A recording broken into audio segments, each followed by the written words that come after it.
Welcome back to the Kingdom Hearts Final Mix playthrough. We've reached Agrabah, one of the largest worlds in the game, I think. Yeah, actually I think it is. From like a room standpoint at least. Well, yeah, definitely from a room standpoint, and just the stuff they throw at you. It's a little insane, but we'll get to that when we actually start playing through it. Yeah, this is definitely one of the... Like, they knew... Like, they kind of designed this world to be important. But it makes sense. A lot of stuff happens in this. Mm-hmm. You learn more.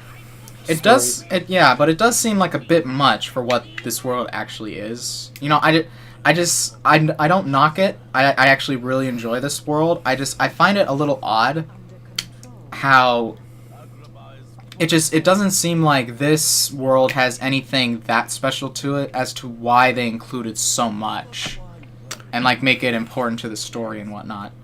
Yeah, I always thought the same thing. I don't know why either. It's just... I guess maybe you're supposed to know that Jafar is like the second guy of that League of Villains or whatever you'd call them. Yeah, more or less. Which, you know, back in the day, I never would have thought that because, I would always class, the guy we fight before Maleficent as the second guy because he's so much tougher than Jafar. But again, that's only because we fought him later. Yeah, just gameplay. Yeah. Although Jafar is just freaking easy anyway. Kind of a stupid boss. Well, you say easy, but he's actually kind of an annoying little prick. But we'll get to that when we fight him. Right. Hardly necessary. I love how he delivers that. Necessary. Oh no. I can't believe... How was she there the entire time? Yeah, how'd they miss that? Like, surely Maleficent would have sensed her, at the I love very this least. world because it starts you off just in battle. I don't think any other world does that. Oh, except for Oh, yeah, that's a Sabor. good point. But that's different. Yeah, that's like an event battle. Yeah, at least there's a cutscene prefacing it. Yeah. You just kind of have to be prepared. Oh, no, wait, that's another world. Be prepared. Be aggressive. Be aggressive. It is going to be... Well, not too much of a filler, but again, we're just kind of easing our way into Agrabah. Yeah, Agrabah's, like you said, it's a big world. There's a lot of running around. And kind of confusing, too. Yeah. I'd say for first-timers. And sort of like Deep Jungle as well, it's kind of got two sections. It's got... like Deep Jungle had the camp and the bamboo woods, kind of the base of the jungle, and the like the tree house. Yeah, up in the tree as well. And this one has this, and then you can probably piece together what. Yeah, this and more of the desert. I'll just say that much for now. But if you've actually seen the film, Yeah, you can figure. There are some things they just could not include. Yeah. What do you think of these bandits? I believe they're called. I like them. I think they're very cool. I guess I won't say I don't like it, but that boomerang attack, that boomerang sword. Oh yeah. It's just a beast move because it can hit you anywhere. But I think they're cool enemies. I like how they have that whole. I guess they don't parry you, but. And he does know they're called scimitars, but they do throw them like boomerangs. Oh, they are called. I wouldn't actually know that. Oh, okay. All I know it's a curved sword, so I guess maybe I would have known. Like a falchion. How do you pronounce falchion? I think it's falchion. Falchion? Or falchion? Those pot spiders though, I don't like them. They're annoying. I like them. They're easy kills, and they give you monies. Yeah, but the ones who aren't the pots that aren't pot spiders give you more monies. Oh yeah, that's true. When you destroy one that's just a normal pot, it gives you one of the big balls. And yes, I'm totally ignoring the live carpet back there. Got keys holes to open up. What? Oh yeah, you're right. He kind of just shrugged it aside. I love his reaction here. Yeah. Oh no! But let's explore this city more. Yeah, he's all like, "There's did not phase him at all." Yeah, he's all like, Dawn's like, there's probably a reason why we had to do that, but it hasn't been told to us yet. So. Let's keep moving. That is a little like Goofy saying, "Let's go back to the save point." Yeah. They're acknowledging that they need something to tell them. Yeah. Can't. Which is kind of like... You need it for a game like this, where there's a lot of exploring involved. Yeah. Where, like, the game kind of tells you what you need to do next if you're, like, seriously lost. But for one, you actually need to pay attention. Or, you know, just play the game a bunch to where you have it down to an art form. Or, you know... There are some things you can find out by accident. Others just... They seem too obscure. Like, you have to know how to activate this next sequence, this event. Yeah, like... Yeah, that's the point. It's like, you pretty much have to know that... Or not know, but you have to pay attention that he says, let's explore, because... That's really what you have to do. But it is just kind of a case of dumb writing. Like, they are just telling you what you need to do next. But, honestly, if the carpet was moving, I'd be questioning it. Like, I wouldn't be like, the carpet flew off, but let's explore more of the city. Although, this is a world where a human doesn't question why a huge, humongous dog and duck are talking to him, too. That's a good point, actually. He just lets them go. Like, even when they first team up, he's like, huh. Talking dog and a duck. And ginormous ones. So Goofy's taller than him. He is the... More bars in more places. He still's got the largest bar. Oh, damn. I like this part. It's cool. There's something really weird about this fight, though. Like, we're not fighting him. He's gonna send some Heartless at us. But...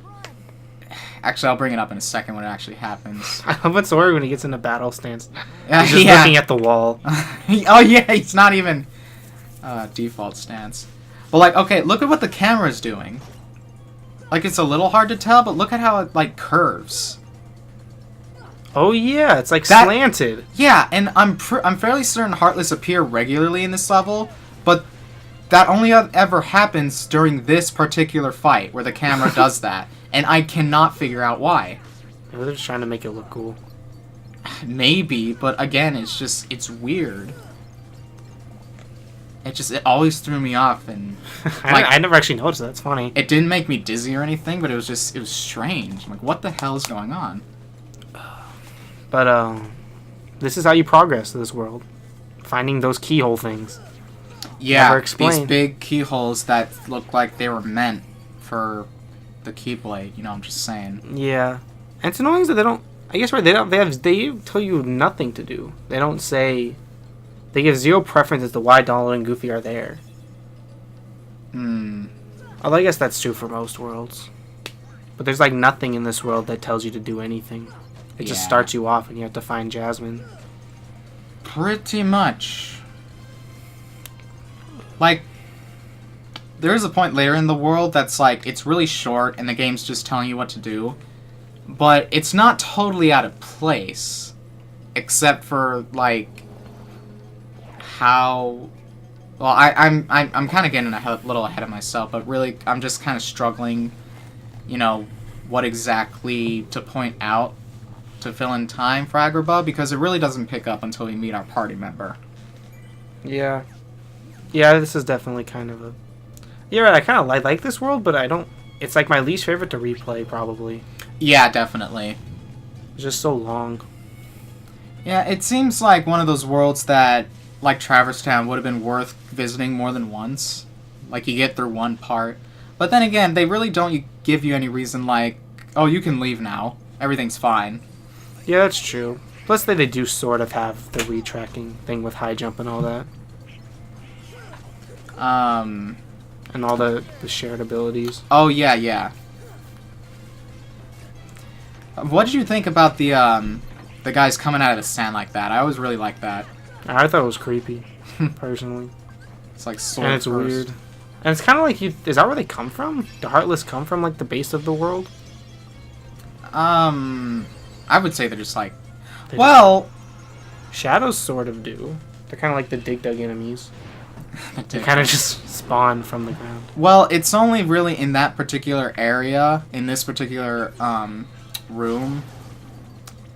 That's really the most beastly show-off of Simba that I could get. because the range is fantastic if you saw how many I took out. But when we figure out like what this area is, it kind of makes sense when you think about it. Like, it makes less sense if you've watched the movie and then play this game. But let's just say that there are rules to the movie that aren't really met in this game. But again, that's just a matter of having to rewrite it to the point where the heroes can't, get trapped in a not so important place. Yeah. Oh, do you notice how he's all like, Genie, get rid of these guys? Yeah. I always thought he was talking about Sora when I first played the game. And then I was thinking, how did the Genie know what he was talking about? That's actually a very good point. Because if he said things, he says guys, though. And as you can see, he's got his classic voice actor with him. Is it the same guy? Yeah, Scott Wagner. You might know him from Full House. If anyone watches that anymore. I still do. I still love it. And of course, we have that voice actor, but this guy does a very good job as Genie, I think, at least for this game. But it's not Robin Williams, unfortunately. No, yeah, you can recognize Dan Castellaneta, wherever you pronounce his last name. Yep, it's voice is Homer Simpson, which is pretty much just what the Genie is. Basically, yeah. I do like how much effort they brought into making this kind of like how he appears in the cartoon. Mm-hmm. Just to capture a bit more of that movie magic. Having him bounce around and. Yeah, I really love this cutscene for that reason.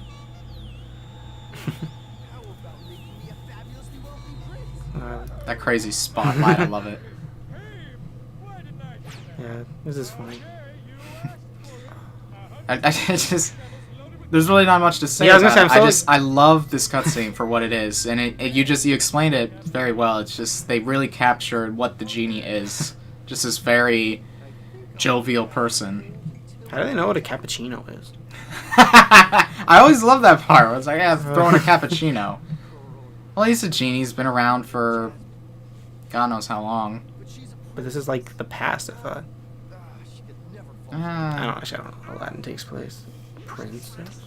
Well, again, it's... They forgot him. They forgot. Oh, man. I was gonna say... Like, they try to make him kind of stupid, but he's not really. Nah. Well, because he's the... Donald and Goofy kind of do that for him. For the humor part of it, at least. Sora makes Goofy look smart in 2. That's... Yeah, they kind of swap it up where Sora's the comic relief guy for a lot of the time, but you still like him. Yeah. I mean, I guess. Like, I kind of like him here, but I think that's one of the big things why I love 2 so much, is because Sora's just that much more likable in that game. Yeah. And I don't know, I was going to say, to me, I always look at it as he's just so much more cockier. For sure. And that makes sense, given what happens in this one. But I was going to bring this up. Out of all the party members, I always feel like Aladdin felt like the biggest friend to Sora. Definitely, out of every party member. And I don't know why. I'm not sure what it is, but yeah, I do notice that. And it's another big... It could be due to how big they made the world. Yeah, it's true. Like how long you actually go through it.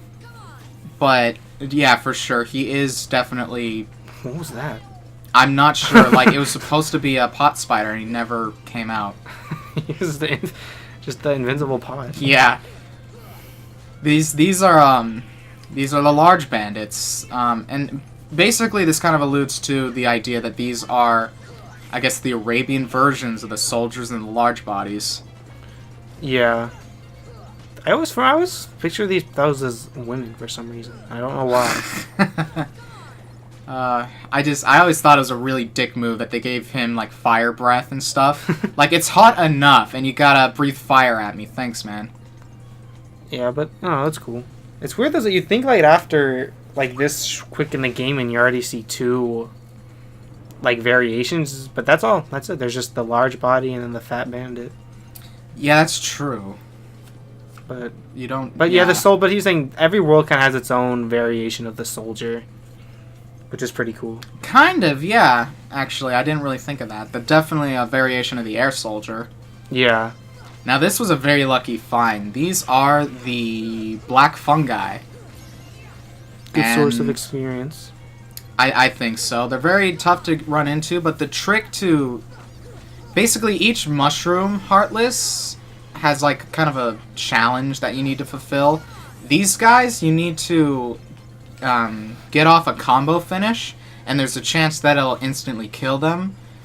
And an even better chance, well, not better chance, but if you're even luckier to kill them in that shot, they'll also give you, what I was lucky enough to get was the mystery goo.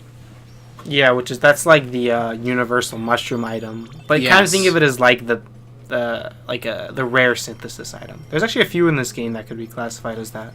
Yeah, they added quite a few really rare ones. Yeah, earlier he picked up a dark matter, and that's totally Final Mix exclusive. Yeah, Freaking sort dark of. matter. I will not be getting the ultimate weapon, which is what you can synthesize after you synthesized everything else in the game. Like, what is it? Is it dark matter for something else that you need for it? I think you need to get like 20 dark matters. But there's a finite dark matter, but you can create it in synthesis, and I think you can see where that's going. It's just Yeah. Well, and to do that, you actually need... One of the best ways to do it in this game is to refight the unique Heartless for this world, which is the... a variation of the pot spider. And I don't think I'll be fighting him in this part or the next. No, it should be the next, because I don't think I revisit Agrabah, actually. This has one of those, like in the jungle. There was the like the Guess Who Heartless, and then there's one in this one too, kind of like the gimmick Heartless. And this one, I liked it actually. Probably one of my favorites. The fact that they make you do it like 50 times for every gimmick Heartless is so annoying. Yeah. They totally botched synthesis and Final Mix. And it isn't like a remix problem. It was the problem in the original Final Mix as well. They made it worse in this game, I think. Because they just require too much. They do, and it's kind of a lame excuse to lengthen the game. Yeah, but... And it's a really big issue with a lot of RPGs, I've noticed, where you have to do this, and this, and this to get the ultimate equipment. But after you get it, you don't need it anymore. Yeah, you're right. Yeah, that's the issue with... You're right, that is the problem with so many games. The qualifications to get an item are pretty much the last thing you have to do. It's like you're telling me all the secret bosses give me all the materials for the ultimate weapon. Why the hell would I need it? I don't know, you're right. There's a lot of games that do that, too. It's like a legitimate issue. Like, they really need to include that option. Like, you can fight this guy, but we'll give you the best weapon in the game to help you do it, because he's just that much of a beast. Yeah. Or if you work hard enough, you can get that boost of having the best weapon. Yeah. I kind of like how he says that. Aren't you, boy? That's so mean. If I'm reciting the lines too much, it's kind of because, like I said in an earlier part, we can't hear the audio. But I play this game so much, I memorize it word for word, tone for tone. Yeah, the tone. Especially Jafar's got the funniest. The guy who is this the original Jafar? I would imagine so, but I'm not 100%. This guy does do a very good job, though. Like, this is a good adaptation for him. Like, not only is he Jafar, the evil vizier from Aladdin, he's also a crazy dark sorcerer who guides the Heartless. Mm-hmm. It all kind of flows well into mixing the story with its Disney story. Mm-hmm. Now, this isn't actually the pot spider variant I was talking about. This is the pot centipede, and he is a dick. He is, actually. He's really hard to hit. Oh, not hard to hit. He hits hard, and there's like no good way to do damage to him safely, really. Mm-hmm. This run of him, I would argue I got pretty lucky. This is the thing about the bosses in this game. Not very many of them flinch, and that tends to be a big problem when they're constantly attacking you at the same time. Yeah. Because like you can't get in a finishing, like a combo finish to do any significant damage, and it's frustrating. That's true. This game does kind of have that same issue that I found with this boss. A later game. this boss is also kind of staged in a way. Like, I'm not sure if the pot sections are always invincible until you break them off, but there are points there where you busted through the boxes like that, where it's just kind of expanding its territory. Yeah, that's what's cool is that these are all separate areas, but for the sake of this battle, it just melded into one big. Yeah. There's no cool. loading time in between, and I did find that really interesting how they did that. It's cool. It's just I kind of wish they picked a more significant boss, maybe. Yeah. Well, really, what other kind of boss would have to travel through these narrow halls and stuff? They could have brought this could have been the site of the Jafar fight or something. If they wanted it to be. I guess it would have been. It would have been a bit strange. You did it.